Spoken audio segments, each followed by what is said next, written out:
एक साहसिक व्यक्तित्व, एक मजबूत इच्छा शक्ति के धनी, फैसला लेने में जो हिचकते नहीं, किसी भी मुश्किल से डरते नहीं, जिन्होंने पूरी दुनिया को भारत का गौरव दिखाया, जिनकी भारतीयता ही उनकी ताकत है, जो आंखें मिलाकर करते हैं बात, जिन्होंने हर मोर्चे पर दुश्मनों को दी मात।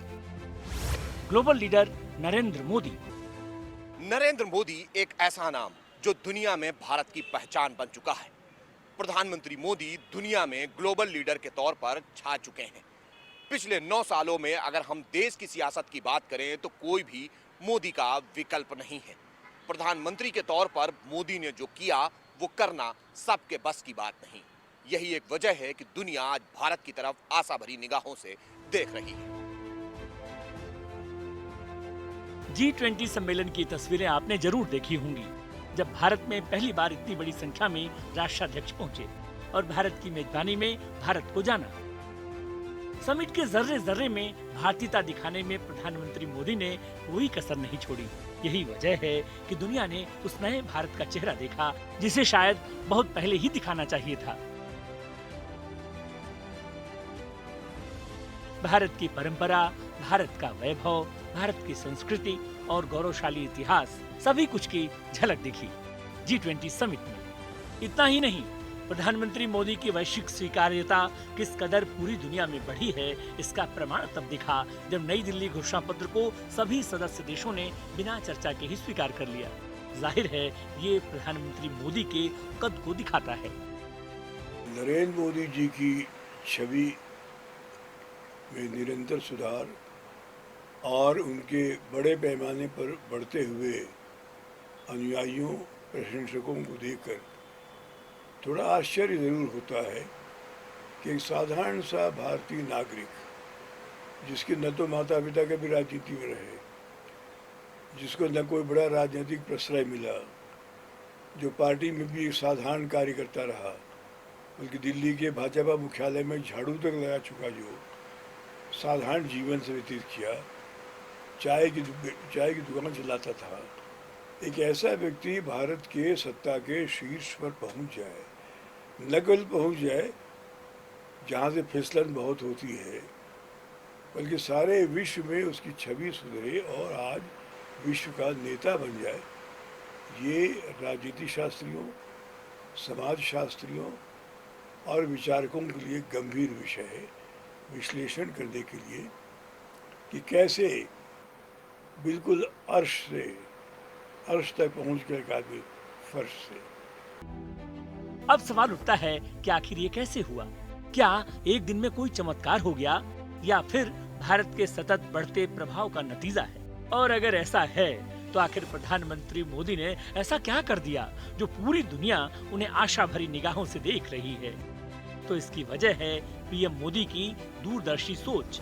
इसमें वो अक्सर कहते हैं कि न आंख उठाकर बात करेंगे, न आंख झुकाकर, जब भी बात करेंगे आंख मिलाकर करेंगे। तो आंखों में आंखें डालकर दुनिया से संवाद करने की उनकी कला ने ही उनका कद ग्लोबल लीडर के तौर पर स्थापित किया है। हमारा देश का नेतृत्व करते हुए जो विकसित भारत के उन्होंने संकल्प लिया है, उस संकल्प को पूरा करें, देश के सभी नागरिक यशस्वी हों। आज विश्व में हिंदुस्तान का जिस प्रकार से गौरव बढ़ रहा है, आसपास के देशों को जो महंगाई से पीड़ित हैं, उन सबको देखते हुए, उनके विकास को देखते हुए अपना विकसित भारत की ओर जो अग्रसर हो रहा है, मोदी जी जब तक रहेंगे वो नेतृत्व भी करेंगे और 2024 में एक बहुत बड़े मार्जिन से, वही नहीं पूरे देश को विजयी बनाकर पुनः प्रधानमंत्री बनकर शासित होंगे। प्रधानमंत्री मोदी के बीते 9 साल देश के हर मोर्चे पर विकास यात्रा के गवाह हैं। चाहे सामरिक हो, आर्थिक हो, कूटनीतिक हो या फिर राजनीतिक, हर मोर्चे पर पीएम मोदी ने एक बड़ी लकीर खींची है। यही वजह है कि यूक्रेन रशिया युद्ध के दौरान यूक्रेन के प्रमुख जेलेंस्की ने कई बार ये कहा कि अगर पीएम मोदी चाहें तो युद्ध रोक सकते हैं। प्रधानमंत्री की कूटनीतिक ताकत तो देखिए कि जिस रूस पर यूरोप और पश्चिम देशों ने प्रतिबंध लगा दिए, उससे भारत तेल खरीदता रहा और पश्चिमी दुनिया की हिम्मत नहीं हुई कि भारत को रोक सके। सर्जिकल स्ट्राइक और एयर स्ट्राइक करके प्रधानमंत्री ने पाकिस्तान को पूरी दुनिया से अलग थलग कर दिया। नोटबंदी जैसा कठोर फैसला करने का साहस भी पीएम मोदी ने किया और देश को समझाने में कामयाब रहे कि ये उनके फायदे के लिए है। राजनीतिक तौर पर प्रधानमंत्री मोदी की रणनीति का जवाब नहीं। 2014 और 2019 में उनके नेतृत्व का जलवा देश देख चुका है। प्रधानमंत्री मोदी आजादी के बाद पैदा होने वाले देश के पहले प्रधानमंत्री हैं। सन्यासी जीवन जीने और राष्ट्रीय स्वयंसेवक संघ के तौर पर मोदी ने खुद को गढ़ा है। कड़े परिश्रम से, समाज से और संतों के सानिध्य में रहकर जो सीखा, उसका प्रयोग आज देश के विकास के लिए कर रहे हैं। जाहिर है ये इतना आसान नहीं रहा होगा। आगे आपको बताएंगे कि आखिर क्या है मोदी का संघर्ष, उनका सफरनामा कैसा रहा और मोदी ने कैसे खुद को तैयार किया जो आज पूरी दुनिया उनके नेतृत्व का लोहा मान रही है। यात्रा वाडनगर से शुरू हुई। वाडनगर यानी गुजरात के मेसाड़ी जिले के एक छोटा सा कस्बा।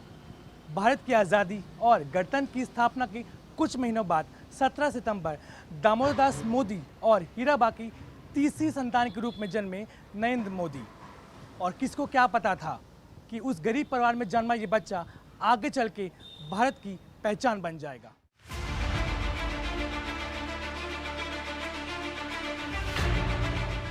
गुजरात का वडनगर स्टेशन ये गवाही देता है नरेंद्र मोदी के बचपन का। आज वडनगर को नरेंद्र मोदी के नाम से जाना जाता है, लेकिन इसकी ऐतिहासिकता काफी पुरानी है। कहते हैं कि कस्बा बौद्ध काल में अध्ययन और आध्यात्मिकता का बड़ा केंद्र था। चीनी यात्री ह्वेनसांग ने भी वडनगर का दौरा किया और अपने लेखों में इसका जिक्र किया है। शताब्दियों पूर्व इस जगह पर 10,000 बौद्ध भिक्षु निवास करते थे, लेकिन अब इस कस्बे की पहचान बदल गई है क्योंकि इस जगह से नाम जुड़ा है नरेंद्र मोदी का। लेकिन मोदी का सफर यहाँ से दिल्ली तक आसान नहीं रहा। परिवार बेहद कमजोर तबके का था। 2 वक्त के भोजन के लिए भी जद्दोजहद थी। छोटे से कमरे में पूरा परिवार रहता था। नरेंद्र मोदी के पिता वडनगर स्टेशन पर चाय की दुकान लगाते थे, जहां नरेंद्र मोदी अपने पिता का हाथ बटाते थे। एक साधारण आदमी शिखर पहुंचकर वहां डटा हुआ है पिछले 9 साल से, जिसका फिसलन ज़्यादा है।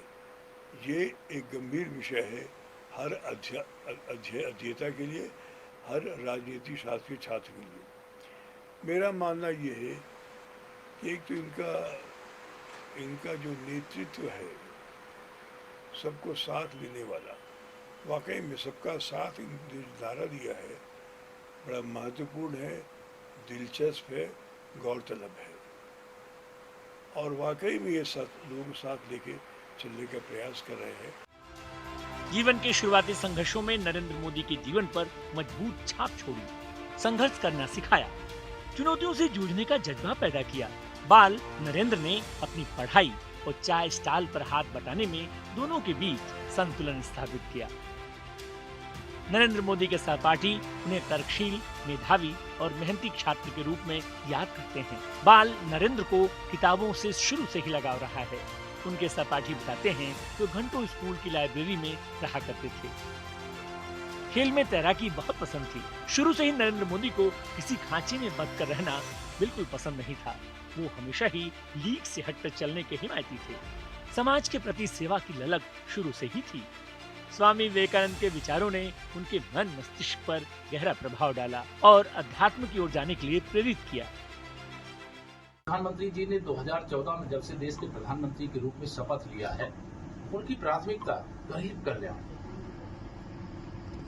पिछड़ा वर्ग कल्याण, महिला सशक्तिकरण, अनुसूचित वर्ग, अनुसूचित जनजाति का विकास, यह उनका लगातार उनकी प्राथमिकता रही है। और जो विश्वकर्मा योजना, माननीय प्रधानमंत्री जी अपना जन्मदिन नहीं मनाते हैं, उनका स्पष्ट निर्देश रहता है कि मेरा जन्मदिन सेवा सप्ताह के रूप में मनाया जाए, लोगों की सेवा में अपने आप को समर्पित किया जाए।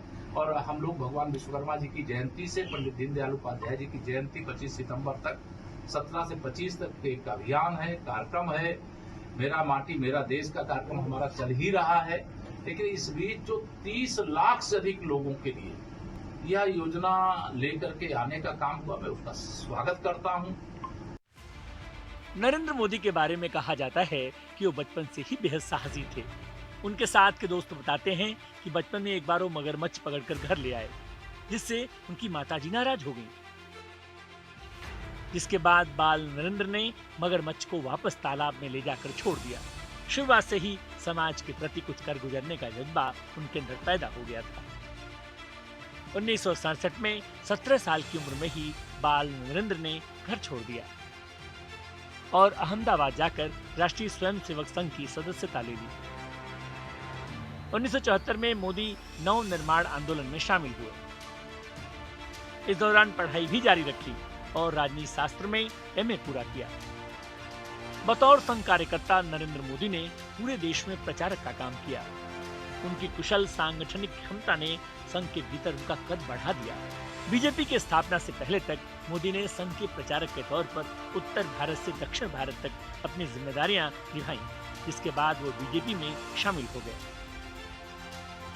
1988-89 में नरेंद्र मोदी को बीजेपी गुजरात यूनिट का महासचिव बनाया गया। 1995 में बीजेपी का राष्ट्रीय सचिव बनाया गया। 1998 में संगठन महासचिव की जिम्मेदारी दी गई। इस पद पर वो अक्टूबर 2001 तक बने रहे। नरेंद्र मोदी बीजेपी के शीर्ष नेताओं में सबसे करीब लाल कृष्ण आडवाणी से थे। आडवाणी ने जब सोमनाथ से रथ यात्रा निकाली तो पूरा मैनेजमेंट नरेंद्र मोदी का ही था। इस यात्रा के जरिए मोदी का कद पार्टी में काफी बड़ा हो गया।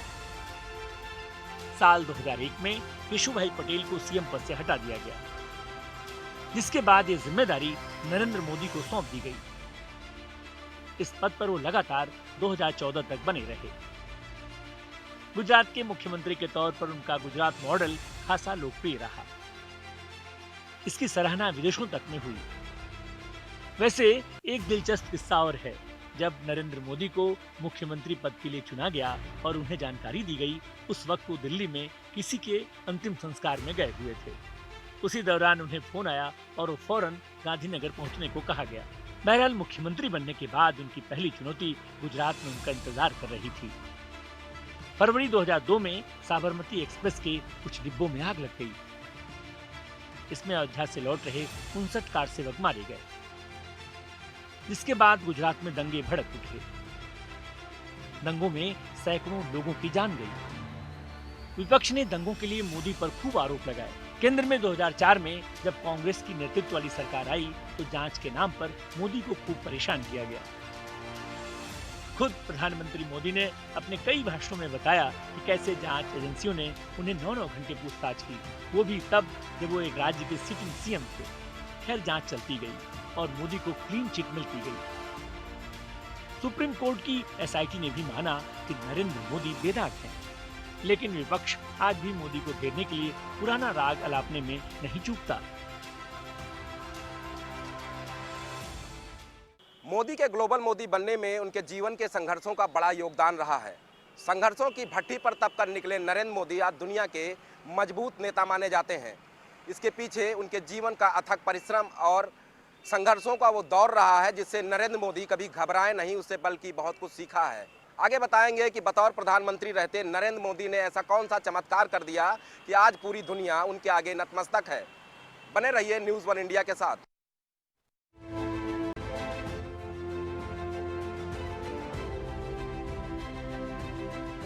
नरेंद्र मोदी एक ग्लोबल लीडर के तौर पर उभरे हैं, इसमें कोई शक नहीं।